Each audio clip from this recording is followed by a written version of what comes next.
Saya mulai, mungkin bisa dipimpin doa dulu oleh Hasanuddin. Siap, doa mulai.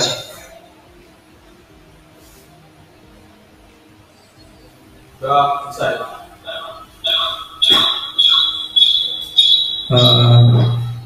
Terima kasih. Untuk hari ini yang tidak masuk siapa? Hanya Reno saja ya. Oke, mungkin setelah ini saya absen sebentar.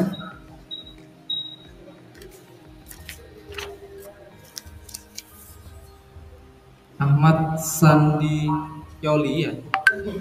Yogi. Abil Maulana. Ahmad Rofingi. Ali Rauf. Azrul Zaki. Bagus Indra. Bina Ivanda. Didi Prastyo. Diko Dwi Santa Kibul Am. Hafiz Imaduddin. Isnajid Setiawan. Kelvin Iksanul. Koirul Andip. Lumadi. M. Fahmi. Muhammad Syifa. Hasanuddin. Reva Arda. Ini yang nggak masuk ya, Reno. Savandra. Tantra Aditya. Hadi. Ada yang belum dipanggil? Dua. Anam sama Renda. Satunya David ya. Oke, sudah. Saya mulai dulu. Assalamualaikum warahmatullahi wabarakatuh.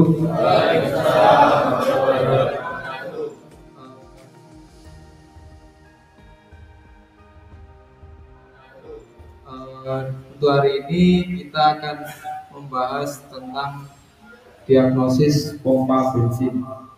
Mungkin dari salah satu teman-teman di sini sudah mengetahui tentang cara kerjanya pompa bensin. Atau mungkin ada yang ditanyakan di materi yang kemarin kan, cara kerja pompa bensin. Mungkin ada yang ditanyakan.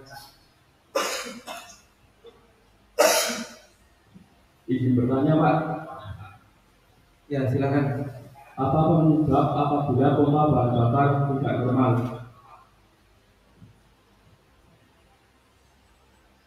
Apa penyebab apabila pompa bahan bakar tidak normal? Pompa bahan bakar tidak normal. Oke, pertanyaan yang bagus itu. Mungkin silakan duduk kembali. Apa penyebab pompa bahan bakar yang tidak normal? Mungkin dari teman-teman yang lain ini ada yang bisa membantu saya untuk menjawabnya. Tanya Pak. Oke, Tantra. Mesin susah untuk hidup. Mesin susah untuk hidup. Oke, boleh masuk. Jadi untuk pendapat dari Tantra ini sendiri adalah efek dari pompa bahan bakar itu tidak normal adalah mesin susah hidup. Oke, untuk yang lain ada? Oke, silakan.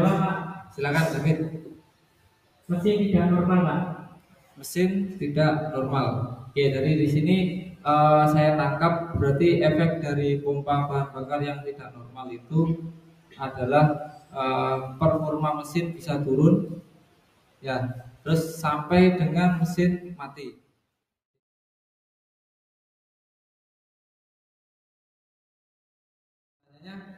Mungkin kita bisa masuk ke materinya.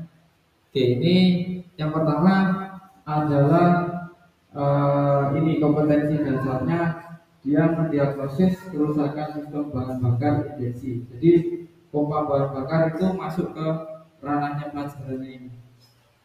Kompetensi dasarnya. Materi pokoknya adalah mendiagnosis kerusakan pompa bensin atau pompa bahan bakar. Jadi ini adalah materi pokoknya. Terus indikator pencapaian kompetensi ini adalah yang harus kalian kuasai. Ya, ini yang harus kalian kuasai. Memahami cara kerja pompa bensin, ini ada keterkaitan sama pelajaran yang kemarin.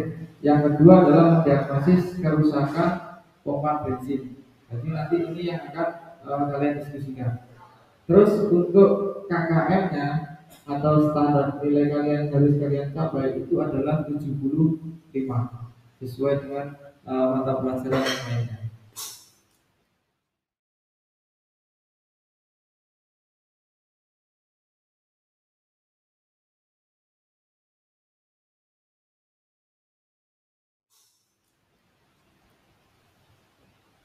Ini ada satu pertanyaan dari saya, mungkin nanti bisa angkat tangan untuk menjawab. Yang pertama, ini suatu hari Pak Sambu dengan mobilnya Toyota Avanza Veloz mengalami mogok atau mati mesin di jalan. Setelah dibawanya ke bengkel terdekat, dilakukanlah analisis kerusakan. Jadi ini ibaratkan kalau awam ini nerawang kerusakannya. Jadi ini sakit apa ini? Kiriman atau enggak? Jadi di sini. Ya, kiriman atau medis sakitnya. Jadi ini yang dilakukan mekanik itu ini. Makanya nama lain seorang mekanik adalah dokternya mesin. Jadi analisis kerusakan. Dari analisis tersebut didapatkan bahwa bahan bakar tidak mau keluar. Bahan bakarnya tidak mau keluar. Jadi permasalahannya di sini, akar masalahnya di sini. Bahan bakar tidak mau keluar pada regulator.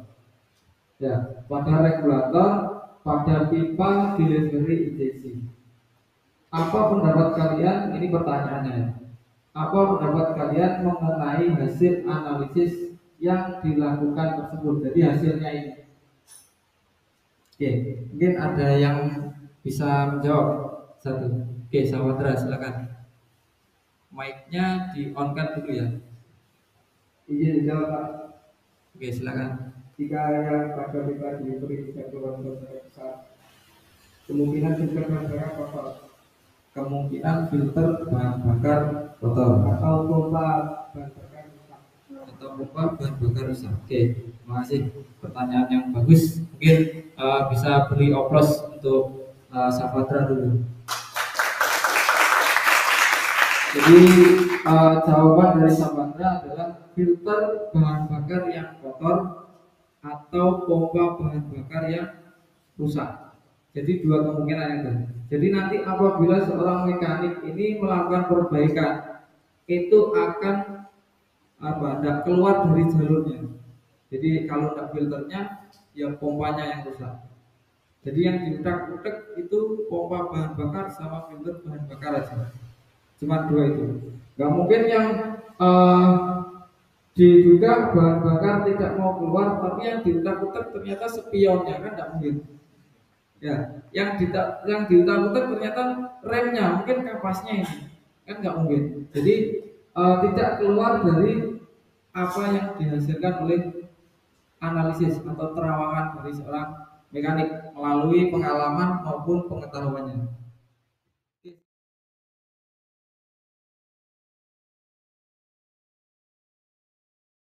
Yang berikutnya, nah ini adalah gambar seperti ini. Mungkin bisa dibantu menjawab satu saja, diterangkan. Oke, Tantra silakan. Yang kamu lihat ini apa? Yang saya lihat gunung es. Gunung es. Terus ada lagi tidak? Gunung es di tengah laut. Gunung es di tengah laut. Oke, dan silakan, terima kasih Mas. Jadi yang dilihat gunung es ini di tengah laut. Mungkin ini kalian pikir ini adalah bayangan dari gunung es. Bukan. Jadi di sini adalah sesuatu yang tampak itu tidak lebih besar dari sesuatu yang tidak tampak. Jadi di dalam dirimu yang tampak sekarang itu hanya 20% daripada kemampuan yang kamu miliki sebenarnya.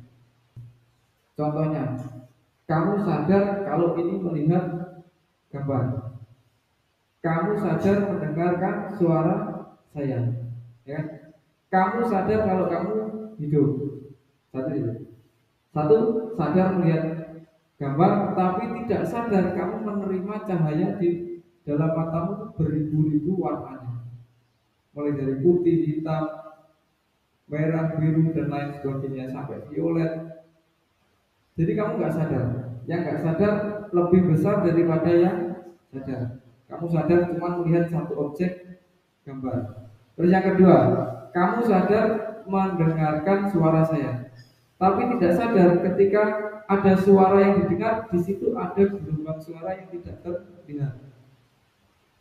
Jadi berjuta-juta gelombang suara mulai dari A, A1, A2, A3 sampai dengan Z berapa. Jadi gelombang suara yang kalian dengar tidak bisa kalian lihat. Jadi lebih besar yang tidak tampak. Terus yang ketiga, itu kamu sadar hidup, tapi tidak sadar berapa kali detak jantungmu yang berdenyut dalam 1 menit. Pernah dihitung tidak? Tidak.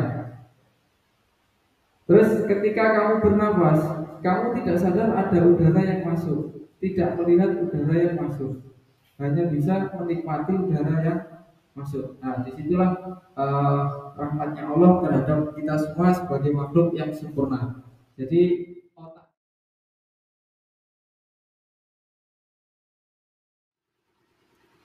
Oke, untuk yang selanjutnya ini ada pembagian kelompok dengan durasi waktu 30 menit untuk diskusi. Jadi untuk kelompok 1 seperti yang kemarin saja ya, kelompok 1 kelompoknya namanya ada Hafiz, kelompok 1 kelompok ketuanya, kelompok 2 ketuanya ada Hasanuddin, kelompok 3 ada Dwi Santa, kelompok 4 ada Adib. Ya, Khairul Adib ya. Oke, kelompok 4 ada Khairul Adib. Untuk permasalahan-permasalahannya ini setelah ini saya share ke kelompok atau grup WhatsApp yang sudah kita bentuk kemarin. Oke, untuk masing-masing kelompok boleh berkumpul pada kelompoknya masing-masing. Oke, silakan.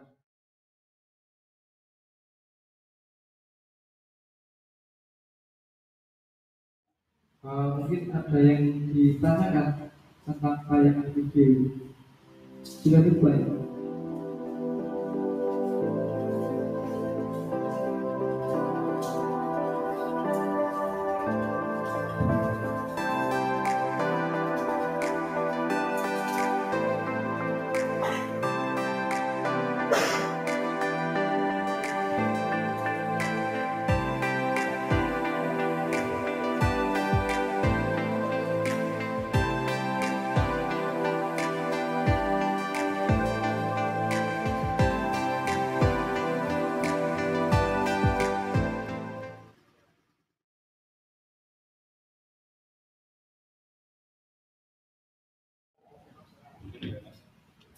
Untuk yang lain mohon diperhatikan dengan seksama. Ini ada kelompok 2 ya, kelompok 2 untuk mempresentasikan hasil diskusinya.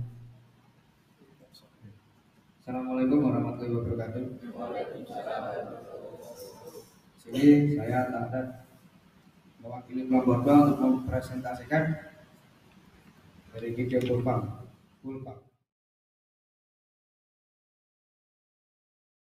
TKR selain pandai untuk bekerja mekanik, itu diharapkan pandai untuk mengkomunikasikan. Karena apa? Selain kalian berhubungan dengan mesin, nanti kalian berhubungan dengan yang punya mesin.